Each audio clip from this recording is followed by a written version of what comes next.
Orang Kristen masuk surga tentu ketika mereka di zamannya Yesus, ketika di zamannya Isa. Begitu kemudian dia di zamannya Nabi Muhammad, maka diganti terhadap yang beriman pada Nabi Muhammad dan beriman pada nabi-nabi sebelumnya. Assalamualaikum, selamat datang kembali di channel ini. Balik lagi dengan saya Luis Budi Prasetyo. Kita akan bahas yang menjadi statementnya Felix Yau tadi. Di video itu Felix Yau mengatakan bahwa orang Kristen itu masuk surga, tapi dulu pada zaman Yesus, dan kalau sekarang ya sudah beda lagi gitu loh. Sekarang sudah bukan lagi Yesus, tapi yang menyelamatkan ketika beriman pada Muhammad dan juga nabi-nabi sebelumnya. Nah ini statement dari Felix Yau. Ya saya nggak tahu ada apa enggak itu dalam kitabnya, atau cuman persepsinya dari si Felix aja. Tapi hari ini saya mau luruskan nih, bahwa apa yang disampaikan, yang diajarkan oleh Felix Yau itu jelas salah total. Karena keselamatan dalam Yesus Kristus itu tidak hanya pada zaman Yesus, tapi dulu, sekarang, dan sampai selama-lamanya. Juru selamat satu-satunya hanyalah Yesus saja. Mari kita bahas di dalam Yohanes 14 ayat 6. Dikatakan gini ya, kata Yesus kepadanya, "Akulah jalan dan kebenaran dan hidup, tidak ada seorang pun yang datang kepada Bapa," dikatakan sini ya, "kalau tidak melalui aku." Jadi kalau kita lihat di sini ya, bahwa akulah jalan, ego emi ini ya, ego emi, dan juga dikatakan di sini jalan atau hodos, dan kebenaran ini dan hidup ini, bahwa Yesuslah jalan satu-satunya, sang juru selamat itu, dan tidak ada seorang pun yang datang pada Bapa kalau tidak melalui aku. Jadi tidak ada jalan lain selain Yesus Kristus. Jadi mau dulu, sekarang, dan seterusnya sampai kapanpun itu tidak ada jalan lain selain Yesus Kristus. Jadi jangan di framing, diinfokan kalau yang orang Kristen selamat karena percaya Yesus ya pada zamannya Yesus dulu, sekarang sudah berganti. Ya nggak gitu, bos. Itu hanya karangan Anda saja, karena keselamatan dari Yesus itu menanggung dulu, sekarang, dan sampai selama-lamanya. Itu keselamatan diberikan.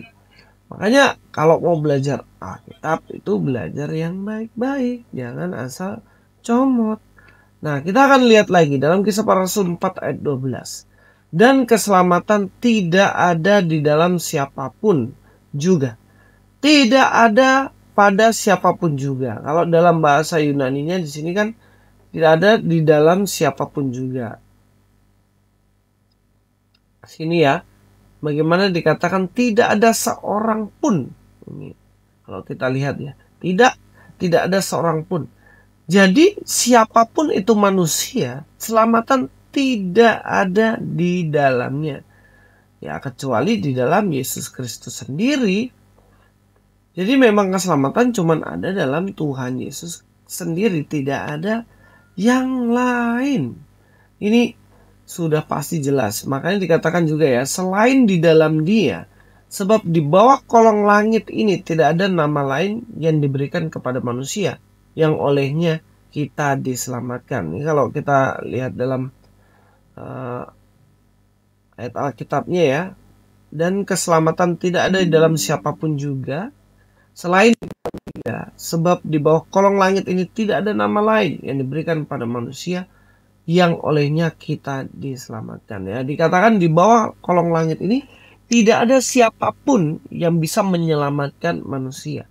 Jadi hanya nama Yesus Kristus lah, sang juru selamat agung. Dialah satu-satunya juru selamat itu. Tidak ada sebelum maupun sesudahnya. Itu tidak ada. Jadi jangan ngarang bebas ya. Kalau dalam bagian ayat yang lain juga dijelaskan ya, dalam Ibrani 9 ayat 26. Sebab jika demikian ia harus berulang-ulang menderita sejak dunia ini dijadikan, tetapi sekarang ia hanya satu kali saja menyatakan dirinya pada akhir untuk menghapuskan dosa oleh korbannya. Jadi sekali saja untuk menghapus dosa melalui korbannya, dan itu sudah beres. Tidak perlu ada penambahan lagi yang dikatakan muncullah nanti suatu saat nabi lain yang juga menyelamatkan manusia. Tidak. Baik perjanjian lama itu menuliskan tentang Yesus dan digenapi dalam Yesus. Dalam kitab Kejadian setelah manusia jatuh dalam dosa, di situ dikatakan bahwa dari keturunanmu akan meremukkan kepala si ular itu. Siapa keturunan ini? Ya, Yesus Kristus, tidak ada yang lain. Dialah yang akan meremukkan kepala ular, mengalahkan maut. Jadi tidak ada di bawah kolong langit ini ya, yang mana dia diberikan kuasa untuk menyelamatkan. Dan juga di sini Yesus menghapus dosa manusia. Dalam Matius 24, nah ini ya. Dalam Matius pasal yang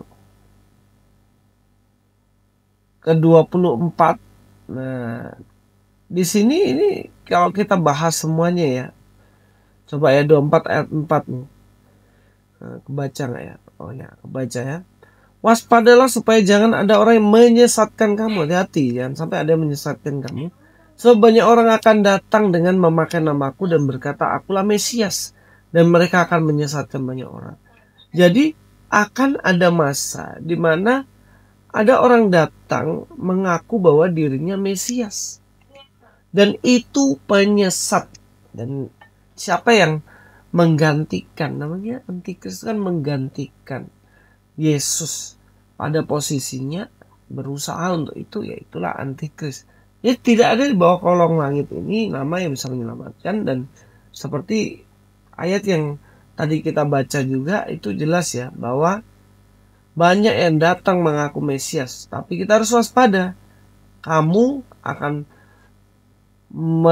mendengar deru perang dan kabar tentang perang, dan selanjutnya sampai pada akhirnya kalau kita lihat di sini ya, bahkan di ayat-ayat selanjutnya, di ayat 24 coba ya. Sebab Mesias-Mesias palsu, nabi-nabi palsu akan muncul dan mereka akan mengadakan tanda yang dahsyat dan mujizat. Jadi itu kita harus lihat bahwa tidak ada di bawah kolong langit ini keselamatan selain Yesus. Jadi kesimpulannya apa ya? Kesimpulannya keselamatan hanya dalam Yesus, tidak ada yang lain. Sudah, itu aja. Kristen menyembah manusia berarti mempersekutukan Tuhan, itu berarti syirik. Ya, memang pertanyaan ini atau sebenarnya tuduhan ini mengatakan bahwa orang Kristen syirik karena dia mempersekutukan Tuhan. Ini Tuhan ini kan Allah, kenapa dia sampai datang ke dunia untuk jadi manusia dan kemudian manusia menyembah manusia begitu. Dan ini dikatakan untuk menuduh bahwa orang Kristen ini sebenarnya menyembah manusia.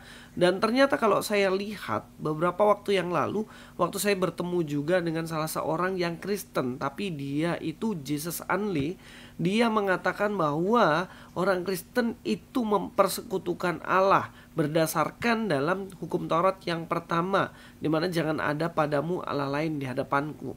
Jadi kalau Yesus itu manusia, maka orang Kristen itu syirik mempersekutukan Tuhan dengan manusia. Apakah tuduhan ini benar? Ya sebenarnya kalau kita mengacu dalam Alkitab ya, dalam Alkitab itu sepanjang yang kita baca, dalam perjanjian baru terutama, itu Yesus menyatakan dirinya sendiri kepada manusia bahwa dia adalah Allah.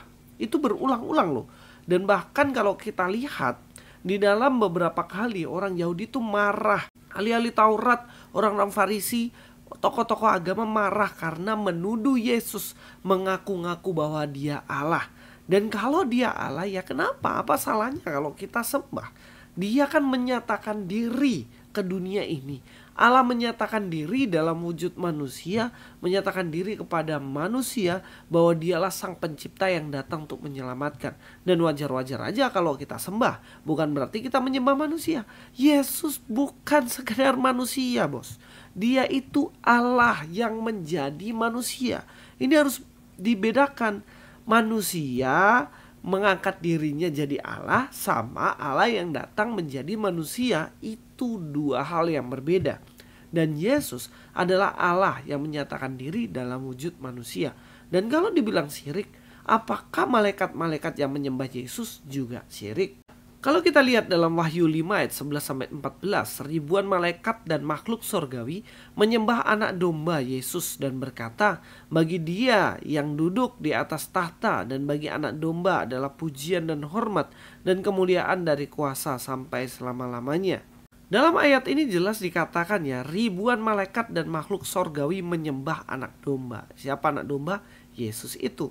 Jadi kalau malaikat saja ribuan di sorga sana menyembah Yesus, lah apakah mereka malaikat itu sedang melakukan syirik di sorga? Lo tercatat dalam Alkitab loh. Nah, inilah penting untuk kita memahami Alkitab secara keseluruhan.